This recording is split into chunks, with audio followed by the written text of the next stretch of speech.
welcome to another episode of the Chaos Chronicles. Navigating the randomness. I'm Jess. I'm Connie. And today we are going back to our homicide cases.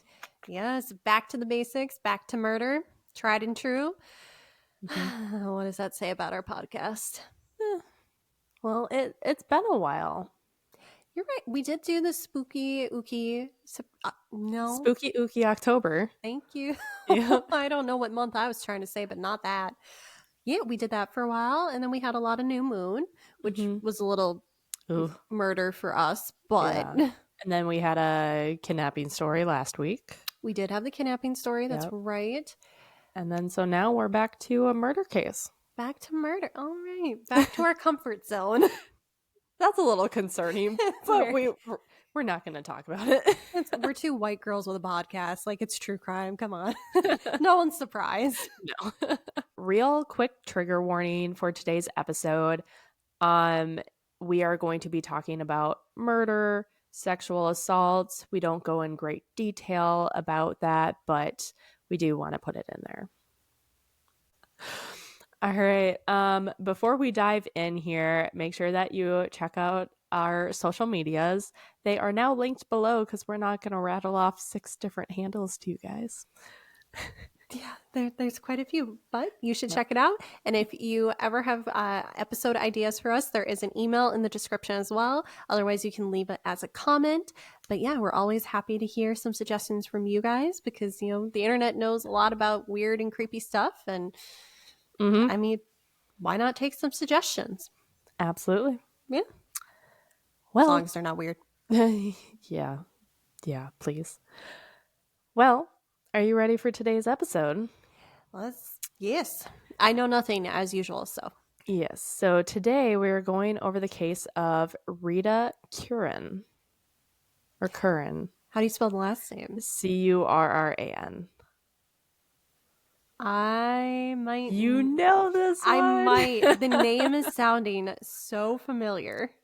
All right. So Rita was a school teacher. She was 24 years old, born on June 21st, 1947 in Brooklyn, New York. She was one of 3 children, and she attended Trinity College in 1969 and became a second-grade teacher. In the summer of 1971, she had moved from her parents' home to an apartment in Burlington, Vermont. She moved in with 3 other roommates, Paul, Carrie, and Beverly. She didn't know them at all, but found a listing in a newspaper ad, which is probably something that was common back then, but nowadays sounds terrifying. This is I know nothing about the case, and I'm not saying this to shame Rita because I have a feeling I know where this is going, but it's kind of how you ended up murdered. That's why more people were murdered back in the 60s and 70s. Because they trusted people a lot more. People let their homes unlocked and what? Just thinking that the roommate that is now your financial advisor, didn't he actually move in after one meet? I met him once, and he and Mitch had been workout buddies for a while. Him and my husband were workout buddies for a while. Okay. But by a while, I mean probably like they would see each other like 4 to 5 times a week for maybe a month, and then he moved in. I mean, that's not too bad. Yeah. No. At least it's like gym, common shared. Okay, that's better. Because in my head, I was like, wasn't it like 2 workouts and then all of a sudden he was here? I don't know. Maybe we ask him about it. I mean, it worked out well. Love him. He's great. Huh. All right, so we can't bash Best roommate we ever had. Yeah, right? Had a cute dog too. No, wait, dog was later. Dog was after. After. Very cute dog. Mm-hmm. Anyway, we cycle. Circle back. Oh dear.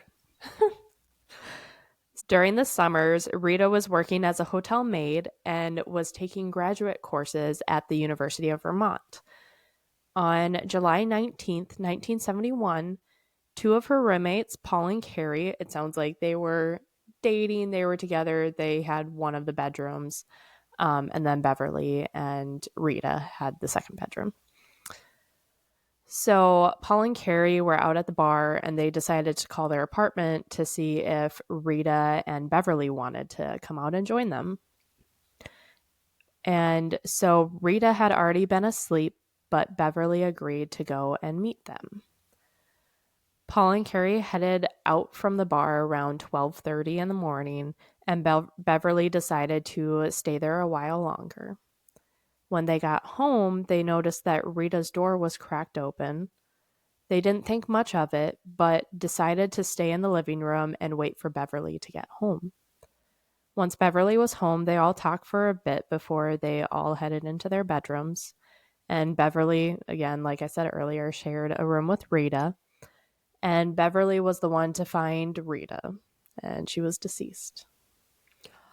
Oh, so like Paul and Carrie? Mm-hmm. They were sitting in the living room, not trying, but she was, oh. Yeah, they were trying to be like respectful, like, don't want to disturb you. We're going to just quietly talk out here. Yeah. So being good roommates. Yeah, but she was already gone.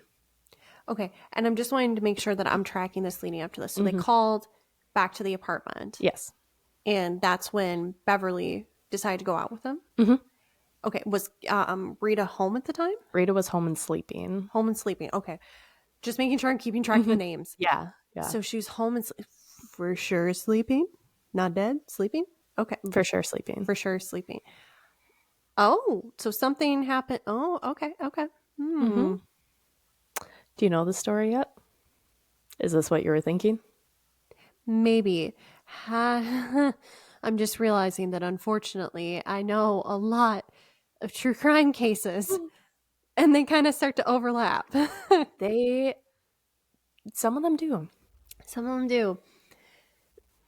I wish I had a working knowledge of some other things maybe.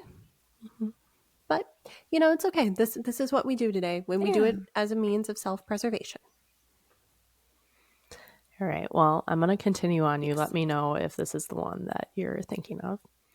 So the Burlington Fire's ambulance was the first to arrive along with Officer Richard Garrow from the Burlington PD. EMS confirmed that Rita was deceased and Garrow called for backup. She had been severely beaten, and according to the detective's notes, she put up a, quote, vicious struggle. Rita was found lying on her back. She was not clothed and was found with clothes between her legs. Her face had been bloody and swollen.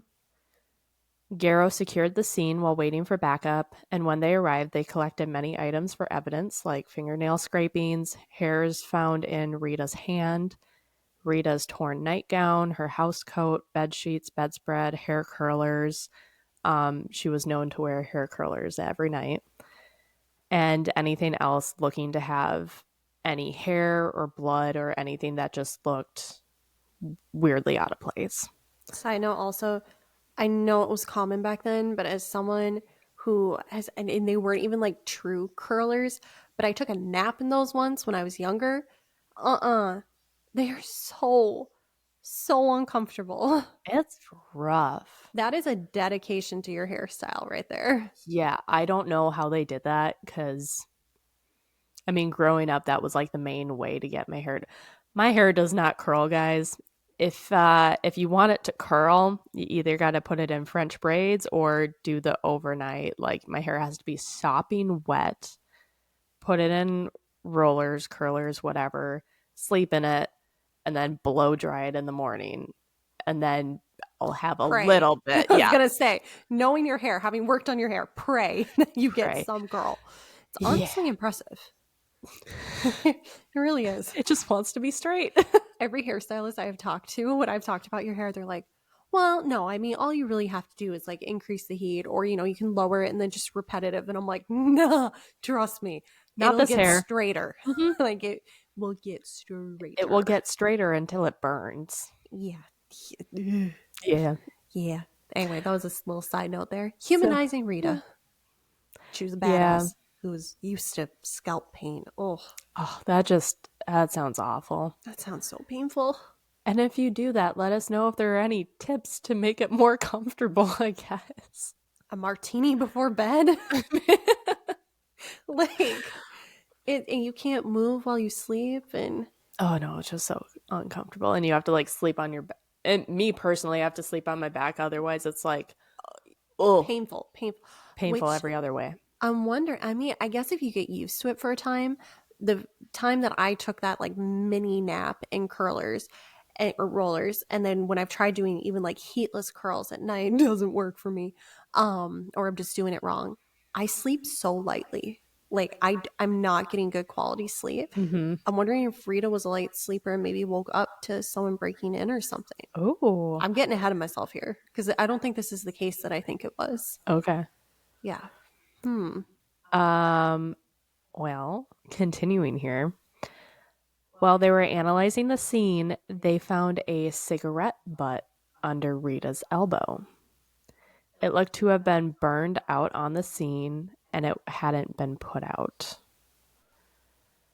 The ash was between her body and the right arm, and this was collected as well. It was and I don't really understand what this means, but maybe you guys, if you smoke, which you shouldn't smoke, maybe you guys know, but it was a Lark charcoal filter tip cigarette, which I guess are certain kinds of cigarettes. Like certain brands do that one and certain brands do something else. That's kind of how I'm thinking like Marlboro or Camelback. Like that's really all I know about cigarettes. Just from the commercials. Just from family members that smoked them. Too. Like American Spirits, I think, is another one. I think that's another one. I'm trying to think of old partners and what they used to smoke. Yeah, I can see some of the cartridges, and just right now, if I were to smell cigarette smoke, I would immediately think of one of my aunts. Like immediately.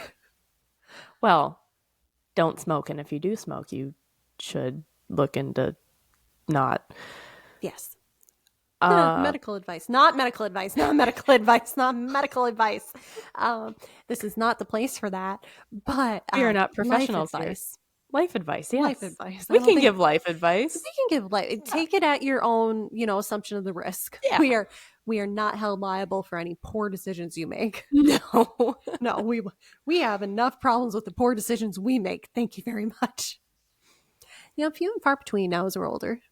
Yeah, as we age, they get further and further apart. Yes. Luckily, thankfully. That frontal cortex development, man, it helps. It's game changer. Mm-hmm. So Rita did put up a fight. The curtains in the room had been torn from the rods.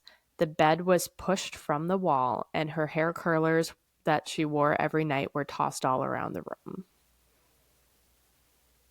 Oh, as in they were either pulled out or ow. Just sounds really painful. Everything sounds painful. Another thing, there weren't any footprints outside that they could find. And sorry, what time of year was this again? July. We're in summer. Okay, because I was like, snow? Anything? Mm-hmm. Not that lucky. Nope. But they did find that there was a window that went to their apartment. It was near the front door and it was unlocked, but difficult to open. Next, the detectives looked into the shed and found that there was a trash can tipped over and a second one that appeared to have been stepped on. The door between the shed and the kitchen, I'm assuming it's like a garage, but it's like a little shed. It sounds like it's attached. Yeah. So between the shed and the kitchen had two places on that had blood smears. There were tenants on both the second and third floor, so it's like an older house, and then each apartment was a whole floor. So no one answered the second floor unit, but the third floor unit was home and briefly talked with the officers. They stated that they didn't hear anything unusual during the night, and one of the tenants was awake at 1 a.m. and states that they didn't hear anything. All of the roommates were brought into the station and interviewed. All of their stories were the same as what they told the officers on the scene. And Paul had told the detectives that their apartment was never locked and it was always open. Time period, Connie, I know. I know. And I know that there's still some people that do that today. Don't do that. Keep your doors locked. Keep your doors locked, even if you're in a small town. Not victim blaming here, but I just recognize that was the time and the norm, and it's just so frustrating that if not for a simple thing that would take less than 10 seconds. I know. Lock your doors and windows, people. So all of these apartment units had those chain locks on the door too, like that you see in like the hotels. The ones that are a false sense of security. Yeah, false sense of security. They're not great. Rely on those. No. So all of the apartments, the 3 apartments, they all had those on their door. And Paul said that one, theirs had been broken for quite a while and was just never replaced. The detectives asked Paul who in the apartment smoked, and Paul told them that to his knowledge, neither Rita or Beverly smoked. Carrie and Paul did though, and they typically smoked Salem, Benson and Hedges, and Winston's on occasion. Brands. Yeah. I didn't say in here, but I remember reading those did not match the type of cigarette that they found. It wasn't the same. Didn't match. Product wasn't the same. Yeah. The FBI was actually brought into this investigation early on to help with processing all the evidence that they found. For the autopsy, the cause of death was asphyxiation by manual strangulation. She was also severely beaten and sexually assaulted. And it was estimated that the time of death was between 11:20 p.m. on July 19th and 12:30 a.m. on July 20th. That is such a small window. That is 70 minutes. Yeah, that's pretty good, especially in comparison to some of our other cases. I'm thinking Joan Benet Ramsey right now, where that was like, what? Hours. 6-hour window or something? Hours. Yeah. Maybe 3 hours. Anyway. I don't remember. I just remember plural. Yeah. So the small time frame told detectives that it was likely that the suspect was familiar with the apartment, the people inside, and also didn't have to travel too far. 2 days later, detectives returned and spoke to many people in the immediate neighborhood to see if anyone saw anything that night. Detectives also went to see the second floor tenants, and they were home this time, but they weren't able to provide any valuable information to the police. 1 block away from where Rita lived, some female tenants in an apartment recalled that they received a strange phone call very early that summer, and when they answered, there was silence, and then the caller hung up. These same... Creepy as hell. Yeah. Don't like it. Don't like it. Don't like it. Don't like it. That's like horror movie crap. Yeah, if that happens to me, I'm like, oh, okay, lockdown. Locking down the entire house. I am putting out a safety check to all my friends and family and loved ones. Like, we are going full Armageddon. Overreaction? Maybe. Underreaction, if it's actually a bad thing. Yeah. No. Yeah. So these same women also caught a man attempting to open their front door late one night. That's another big one. The man took off when the woman cracked the door open as far as the chain lock allowed. Different time period, Connie. I don't know what to say. No. Okay. Hi, friends. Real quick. I'm talking to you real quick. So here's the thing about those chains and the false sense of security. Yes, they can put up a impediment per se, but it's not really going to stop anybody, because if someone really wants to get to you, guess what? They can stick a knife. They can stick a gun. They can stick their hand. They can stick a crowbar, anything through there. And then guess what? You're in trouble. Or, they can just kick the door in. You kick it in the right spot. You kick it in the right spot. It's done. It's done. And like, let's assume here, landlord specials, that the landlord is not going to install the like truly like 3 to 4 inch screws. Most of them don't. No, it's the peon ones that are Mm-hmm. great if you need a firefighter to break into your house quick to save you, but any other time, awful. Yeah, those are ones. That is a safety tip for you too. If you're an apartment unit, check that, because I had to check it and we ended up changing our screws after that. Mm-hmm. Oh, yeah. Mm-hmm. Yep, that was one of the things I had checked at my old house in Yeah. college. Of course, that one was more of a struggle because I had a roommate that was from a small town, and two roommates that would leave the door unlocked. Yeah, that's a different issue. That was, I felt so bad. I spazzed on them one time. I'm like, guys, I don't want to get murdered. Lock the damn door. We live in the city. We live in the city. It's not a small town. I was doing a sweep of the house every time I came home, and it was with my little pepper spray and my 20 plus years of anger. Like, that was all I had. But Yeah, that's not very helpful. It's better than nothing. it's better than nothing. But they got the message. They started locking the door, but I think it's because they saw the crazy in my eyes, and they're like, "We're going to start locking the door." Yeah. So that guy took off. He ran and jumped over the porch rail and ran through the backyard. Hundreds of people were interrogated and several submitted to polygraph tests. Rita's funeral was July 24th, 1971, in her hometown. The police that day stated that they have some encouraging leads, but they can't say any more than that. Well, months and months passed and there was nothing. Nothing. Trail went cold. As we know, it did a lot back then and can today. Yep.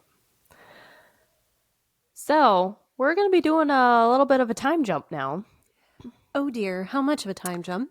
So, in 2016... Oh! Hang on.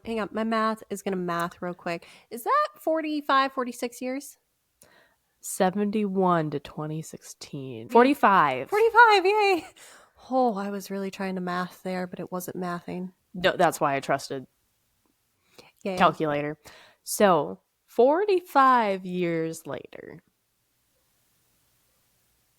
So there's been nothing up until this point. That's really. an entire generation. Mhm. Arguably 2. So, in 2016, the police started to consider that Ted Bundy might be a suspect because he was thought to have been in the area around that time. Oh, that's how you got to Ted Bundy of it all. Jess is researching that for a potential episode. We were talking about it before. Yeah, that's how I got to, I'm like, oh, we should do a Ted Bundy episode, which I cannot tell you when that's going to happen, but we will do it eventually because there's a lot. That's a multi-parter. That's going to be a multi-parter coming up. Yeah. But Bundy was asked about this before his execution in 1989 and denied being responsible for it. And he confessed to, what was it, 20 murders or something like that. I don't know. Don't quote me. The research isn't done yet. Research isn't done yet. Yeah, but I'm like, can we trust him on it? Maybe. I don't know. He said he wasn't a part of it, so... But also... Credibility is a little sus. I don't know how much you can expect the truth out of someone who did what he did. Mm-hmm. And if you don't know what he did, wait for our episode. Stay tuned. Yeah, don't eat chicken while you... Or if you have a stronger stomach, you're fine. If you're like Jess, you're fine. If you're like me, you're fine. Have fun. Yeah. So in 89, they questioned him and he's like, nope, she wasn't mine. But police started to actually consider him actually being a suspect in 2016, long after he was dead. Which, spoiler, sorry, they executed him. Public knowledge at this point. You should know. Public knowledge. It's like Dumbledore died. There we go. Everyone knows. There's another spoiler. Rita's father passed in 1991 and her mother in 2002. So they never found out what happened to their daughter. Another little time jump, a little bit time skip. In 2019, the Burlington PD reactivated Rita's case, and Detective J.T. Trieb, Trieb, stated that he would treat this crime like it was just committed. So I don't know if you have it in your research. What brought them to reopen it? Was it just part of like a cold case push? I believe, I didn't write this down, so don't quote me, but I believe he was recently promoted and he was put in charge of this cold case. And so he wanted new perspective, new eyes, and he was like, I can do this. Good for him. Mm-hmm. Good for him. I do appreciate the law enforcement officials that do really take serious those cold cases and keep active work on them, because they're doing far beyond what they're paid to do, but it's a moral obligation that they're adhering to, and very much respect and appreciate it. Absolutely. Yeah, what these guys do is, wow, incredible. Yeah. And if anyone wants to get all touchy, we're using guys as a gender neutral term. Guys and girls. We are Midwestern. It's our slang up here. Everyone's a guy. You guys. It's our term. Down south you have y'all. Up here it's you guys. You guys. Don't get me wrong, I do say y'all. It started off as a joke and now it is part of my lexicon, and I love when I can use y'all'd. Y'all would've, y'all could've, y'all should've, y'all'd have done that. I love it. But most people up here do not say y'all. No. We all say you guys. You guys.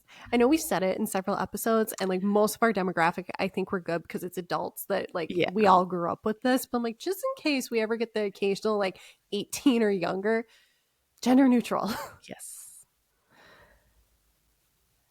So Rita's siblings gave a statement on the 50th anniversary, which was in 2021. 50th anniversary of her murder, saying, quote, 50 years is a long time to grieve, a long time to hope. The 50-year mark confirms that a resolution in our lifetime to Rita's murder is not going to happen. As a family, in our prayers, we will never give up our deepest private hope. Rita's story has a home in our family legacy forever. We recognize that over time, memories fade, evidence ages, and the perpetrator may be dead. Interest in this story wanes. For 50 years, the Burlington Police Department has worked every lead that they have ever received and have been very compassionate to our family. We know Rita's death did not happen in a vacuum. Someone somewhere knows what happened that night on July 19th, 1971, and they will take that information to the grave. May God have mercy on their soul. End quote. Hell of a quote. I know. I saw that and I was like, I can't not. That was incredible. No, that was good. Oh, so that line, 50 years is a long time to grieve. It's a long time to hope. Yeah. I know. Yeah. Oh, that is such a heavy quote there. That is. I know we can be very jovial. I don't know if that's the word. We can be lighthearted on these things. We're not lighthearted about the subject matter. This is part of our coping of handling heavy things. It doesn't mean that we don't understand just how heavy this stuff truly is. And that's why I put that quote in there, because this really grasps it well of how serious this matter is. Yeah. I know. I can always feel like, because there's so many murders like this where, same story, different characters, where it can seem like it's just run of the mill. And it's those quotes, those moments where it really humanizes it to remind folks of like, just because this happens a lot doesn't mean it's any less heinous and just horrendous. Yeah. So it is. Yeah. And they said it well. So well. Hoping for a good resolution here, because I got a little bit of hint. I don't know how good I'm really going to feel here. So, all the initial investigators on the case by this time have either passed away or moved on to other things, because it's been 50 years. So Detective Trebe reviewed the evidence that was still there and established a new path with help of DNA testing and genealogy. Now, what was our first case that we did with the? I was just thinking Why can't I? Eve Milkowitz. Yeah, I can't remember how to say her name, but her first name was Eve Wilkowitz or Wilkowitz. We're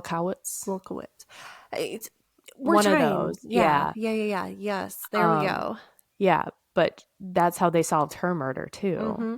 You guys should check out that episode if you haven't already. Mm-hmm. That one was a bit of a roller coaster. That was. It was really cool how they solved that. You should check it out. So now in 2014, I know we're kind of blah, blah, blah, blah. But so in 2014, detectives tried to extract DNA evidence from the cigarette butt, nail scrapings, and vaginal swabs. They found a male DNA profile on the cigarette butt and compared this DNA to those on the suspect list. And they were able to exclude 13 suspects. And they also compared the DNA to that of all of the, and I love that they included this, they compared that DNA to all the first responders, police officers, and detectives and Rita's roommates, all of which were excluded. They did that right. Wow. I know. Incredibly thorough. That's amazing. That's the first case that I've come across that at least that they've said that they tested the first responders. And that's what I was thinking. Like in our research thus far, I don't remember that happening with any of them. No. And like, granted, it wasn't really a question in pretty much all of them. Well, Jean Benet has those theories that we were talking, that are out there. Yeah, check out that episode, and I'm sure you probably have background, but like we talk about it more. Yeah. But that is awesome that they're like, we're just going to be incredibly thorough because one, it's easier to do those DNA diagnostics now versus 50 years ago. Yep. But it's like, yeah, why wouldn't you take the time to do that? If it's that easy, just like have certainty on it. Exactly. I love that. Yeah. So I thought that was one of the really cool things and one of the things that they did right. Yeah. At this time, the DNA profile was entered into the Coldest, which if you guys haven't seen our previous episodes, it is combined DNA index system. But there were no matches, meaning that the suspect hadn't been entered into this database as of 2014. So in 2022, they decided to send other evidence items in to be tested. They sent in the drawstrings of Rita's housecoat, the actual housecoat itself, a piece of linoleum floor that they had removed that had a blood smear on it, underwear, 2 pieces of wood that also had blood on them, and then finally Rita's nightgown. Okay, evidence team. Wow. I am impressed. I know that the evidence team is supposed to be really good in collecting all that, but like back then in the 70s, that's what I'm thinking. That evidentiary collection team, evidence, not evidentiary. Sorry, that's the wrong word. But like, that's amazing. I am so proud of them for that. Because the wood came from the door. They literally cut the door. That's amazing. That is amazing. Who does that? Whoever it was, good job. Props to you. That is awesome.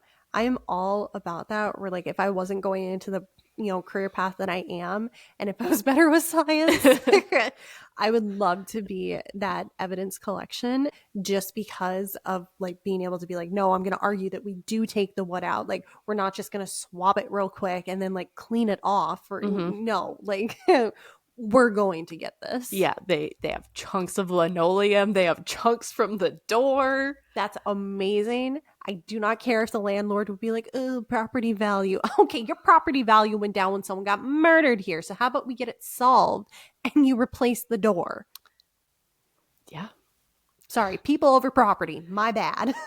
But like, I was so drawn to this case because of how the police responded and how, like they're doing things not just right, they're exceeding what's expected of them. Like, it's just, which is rare in our cases. If you're new, it's rare. It's don't get us wrong. There is a lot of amazing men and women in first responders, in, crime scene investigators, prosecution, defense, all wonderful people. That being said, this level of care that we are having detailed here, not necessarily the standard from what we've seen in some of our other cases. And maybe it was there and it just wasn't, it could have been stated, but this is above and beyond what we're used to. I do also want to include, I'm saying it's rare, especially for this time period. Yes. That I forgot to say that. It's rare for this time period. Yes, it is. Again, it's 70s. I think that's what's blowing my mind all the more. If I heard this and in the context of like a 2021 case, I'd be like, okay, yeah, good. Obviously, that's making sense. That's good. Yep. Again, the fact it was the 70s, I was just blowing my mind. Yeah. Oh, no, so God, we've raised the bar. Thank God. I know. Thank God. So another thing, this evidence was then hand-delivered to a lab in Florida. All right. Go, Inspector or Detective Teeb, JT Treeb. Good job. Good job. Or whoever assistant called that. Good job. So hand-delivered to the lab in Florida. And they specifically chose this lab because they were using new DNA extraction techniques, like something that's called MVAC, which is essentially a vacuum that extracts DNA. That's awesome. Why do I feel like, was it in the Eve Wilkowitz case that there was the same Florida DNA lab? I don't think that one said which lab they used. I know they had to go through federal in order to be able to use it because they were in New York and laws are different.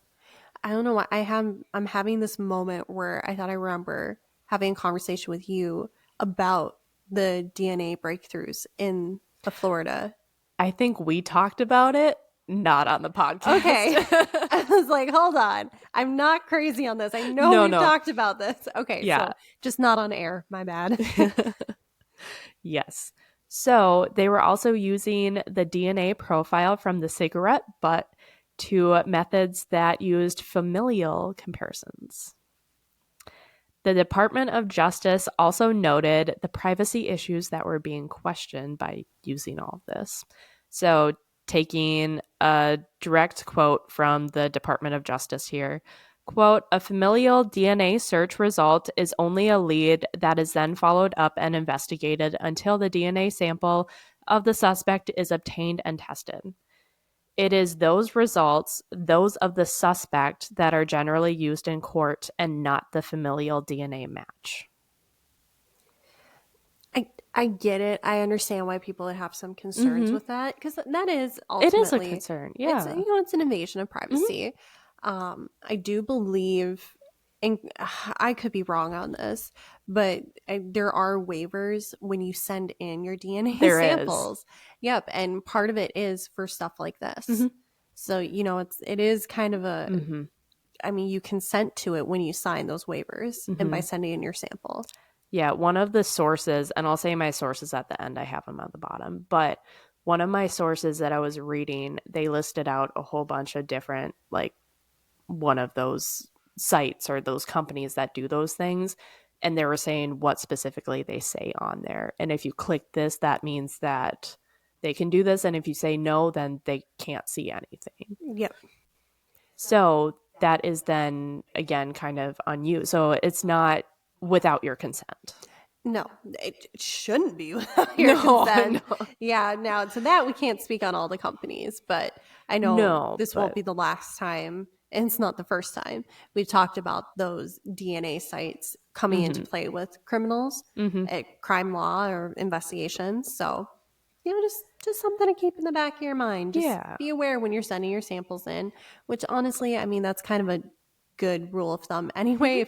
If you're truly concerned about your DNA being misused, maybe not. Maybe don't send it in. Like, I understand the appeal of wanting to know your genealogy and all that, but like you can do that through paper records too. Mm-hmm. But again, that's just me. Yeah, and I just figured I would throw that quote in just to give some of our viewers more information to go off of too. Because I know some comments came up from Eve's case because we're like, we don't know New York laws. We don't know why they don't allow it. So I just wanted to throw that in there. I forgot that we had comments on that. Yeah. Yeah, we had some comments on that. So just wanted to address it since I saw it. All right. Well, Detective Trieb contacted the Parabon Nanolab in Virginia to sequence the DNA from the cigarette butt. In 2022, this information was submitted to Family Tree DNA and GED Match. The suspect list was given to the lab's chief genetic genealogist, Cece Moore. Cece's report states, quote, "It is Parabon's hypothesis that the subject is highly likely to be William Richard DeRuze. William should be strongly considered as a candidate to be the subject based on the fact that genealogical connections were found on all 5 of the subject's top matches.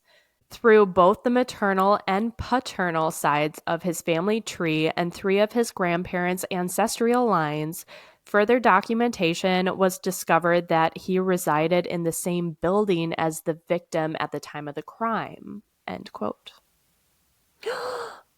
Was he on the 3rd floor or the 2nd floor? We'll get there. Okay. Well, I can just tell you it doesn't spoil anything. Third floor. I was going to say, how the heck? I was thinking it earlier. I didn't interject it. Like, how did they not hear anything? Yeah, those were the ones that were up but didn't hear anything. Yeah, see, that's the thing where I'm like, no, I'm sorry. Like, the house in the 70s, it's probably minimum 20 years old. Like, there is no way it is that well insulated, especially if that much of a fight happened. They would have heard that.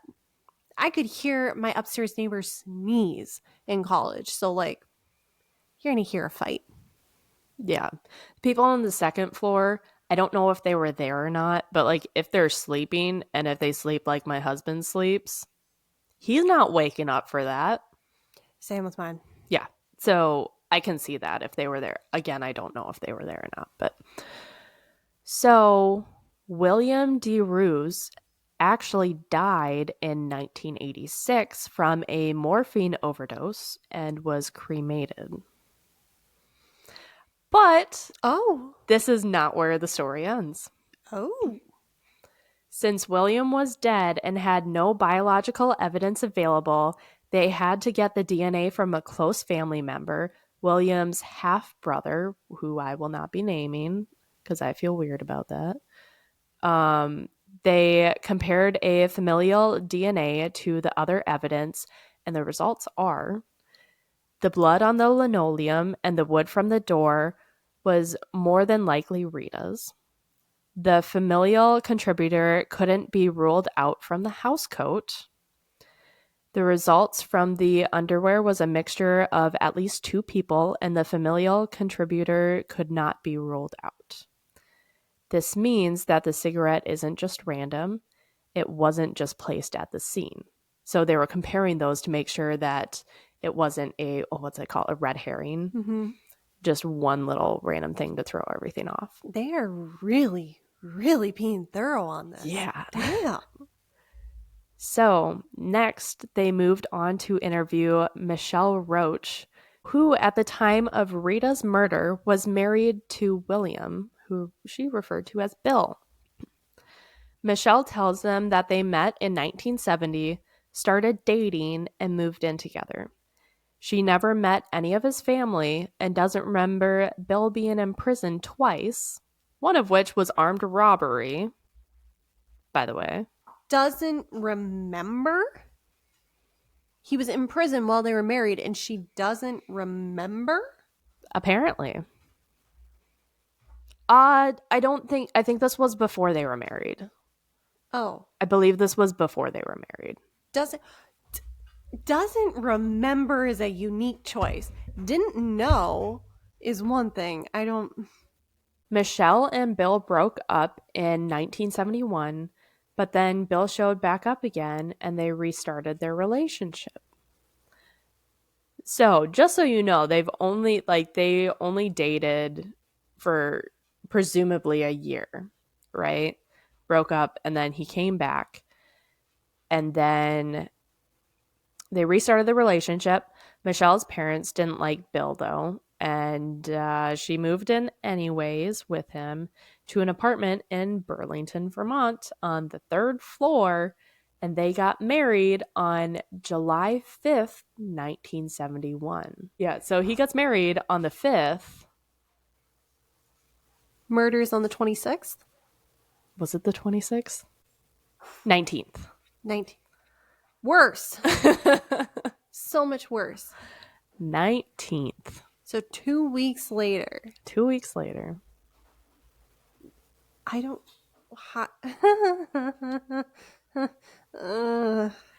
Yeah. So, yeah. Careful who you marry. Yeah, and move in with. And yeah, maybe that's a lesson. If your parents don't like them, depending. If you have a good relationship with your parents and your parents don't like them, that's a red flag. Yeah. Yeah.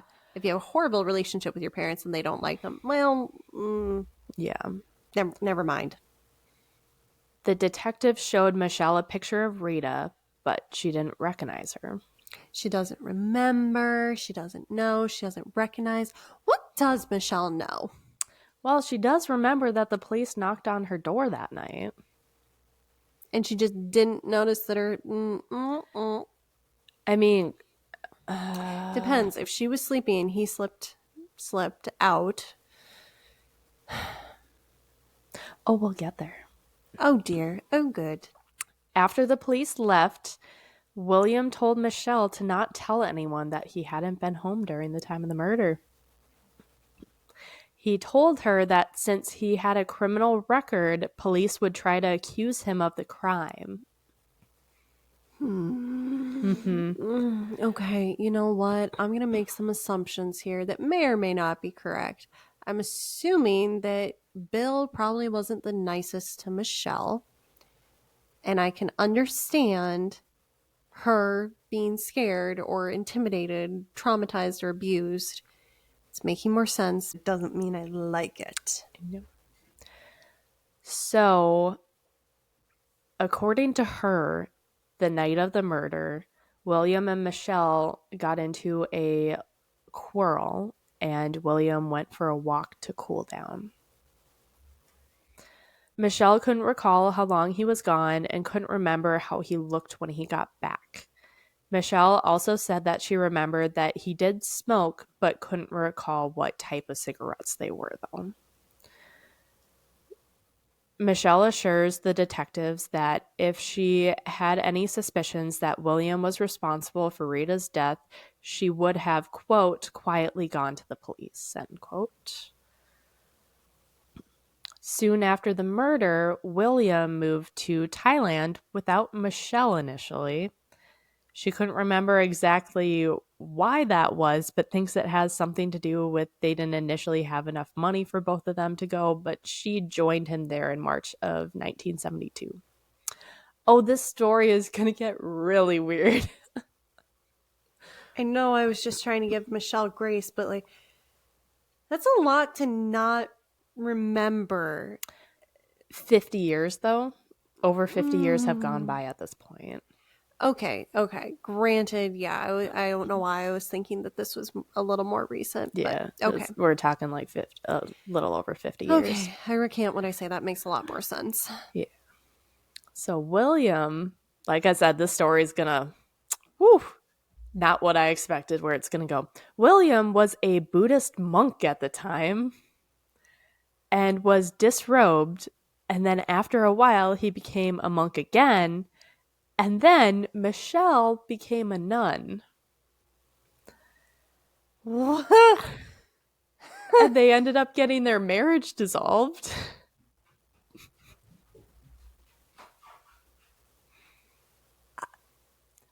Like I said, we're going. Whoa. You could have given me 100 guesses on what was you were about to say, and I assure you, I would not have gotten that. Even in 1,000 guesses, I don't think I would have gotten that. No, I think I would have gotten none before I got Buddhist monk. Mm-hmm.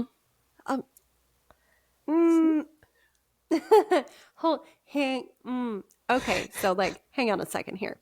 I have limited, and when I say limited, whatever you're thinking, half it again, half it again, half it again, half. Okay, there we are. So, my understanding of Buddhist teachings, I mean, circle of reincarnation, bad deeds in one life determine your next. Hi, how do you wait? Sorry, I'm applying logic to a killer. That's your first mistake. First mistake.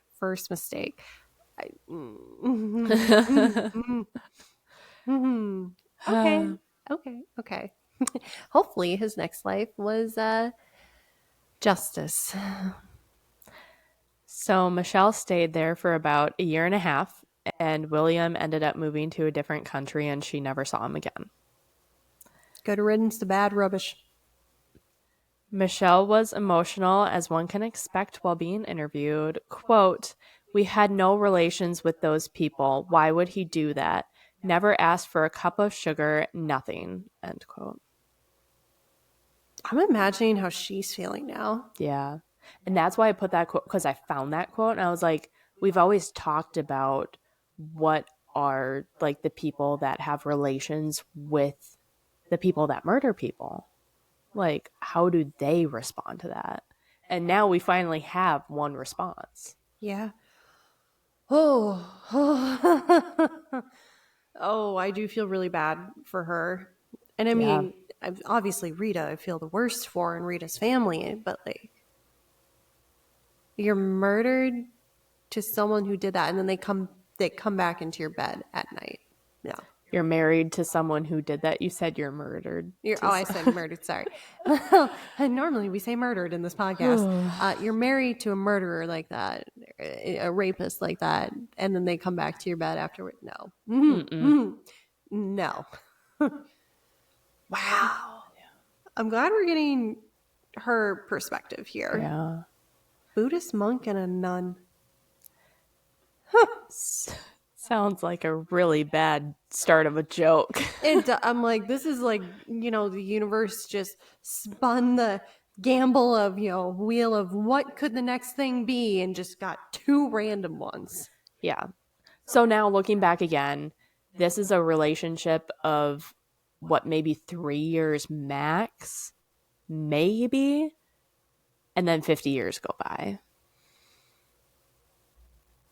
Yeah, I'm trying to shoot. I had a 2-year one before, the current almost 10-year one that I'm in. No, 9, but like, yeah. Plus a life of, being a nun afterwards. Yeah. It's making, having that information makes a lot more sense. Yeah. Sense. Oh dear. Married, murdered, same thing, spent sense. So detectives tracked down William's 3rd wife, Sarah. How many times is this dude married?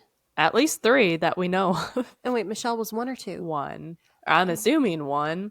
I don't know. We don't know who the other one was.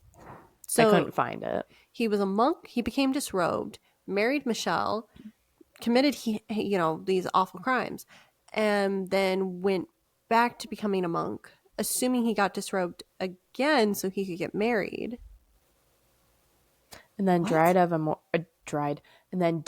morphine overdose. So probably a junkie. Yeah. So wow. 3rd wife is named Sarah. In the police report, it states, quote, "Though Michelle DeRuze stated that William had never been violent with her, Sarah was able to establish that he did have a propensity for violence, describing 2 incidents at which she was present. The first was an unprovoked incident where William stabbed a friend of theirs for no apparent reason. Sarah believed that William was arrested for this incident, but we are still trying to confirm that and are finding it difficult owning to the date of this incident. Sarah also stated that on one occasion, William had strangled her to the point that she nearly lost consciousness. And again, this was unprovoked. End quote. There was one final interview. The remainder of the living roommates, who were just Paul and Carrie, they said that William had no reason to be in their apartment or her bedroom, and they didn't know each other at all.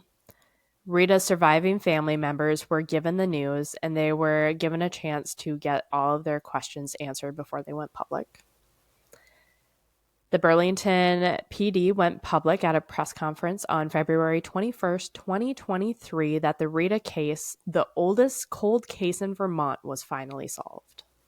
Wow. Mm-hmm. Also, really good on them to have that moment with the family of like, hey, before this is in the news, we're going to tell you and give you the opportunity to ask questions. Yeah. Like, they are handling this from the police and investigative side of this so well. I know. They so well. Did such a phenomenal job. Such a phenomenal job. I am impressed. Even all the way back to the ones in the 70s that we have knowledge of what they did, the DNA collectors. Like, they did a phenomenal job. I don't know much about what the detectives did because there wasn't much on that. Unfortunately, couldn't find any old paperwork or anything on that. But, yeah. So they figured out who it was. Oh, my sources. I have the Burlington Free Press, The Guardian, and darkdowneast.com.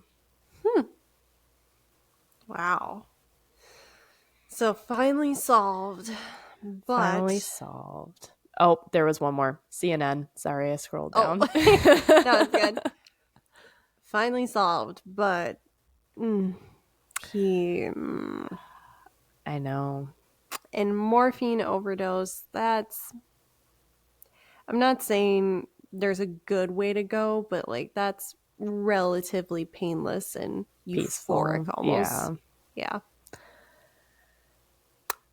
Yeah.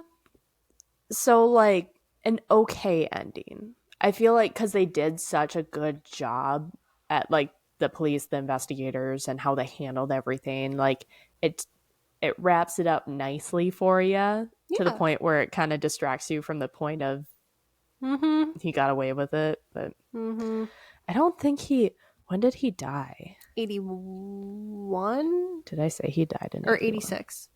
86. 86. So he lived a grand total of 15 years after.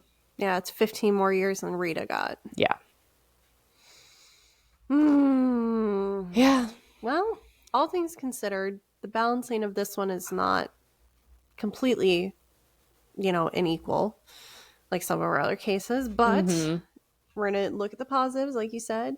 Amazing job with the forensic evidence team. I've been trying to think of that word at the same time. I couldn't think of it either. It's okay. Oh my God. The forensic evidence team did a phenomenal job. And, the police on this one, the investigators, all those involved, Emmys, all of it, the DNA nanorobotics. The one down in Florida, yeah. Yeah. There was such a good quality of work done on all ends that that is pretty awesome. We'll wrap it up, Ruby. Yeah. Well, anything you want to add here? No, I mean, I've just been saying how awesome of a job that they did on this case. I am glad that they got it solved. The siblings got, closure. They finally figured out what happened to their sister.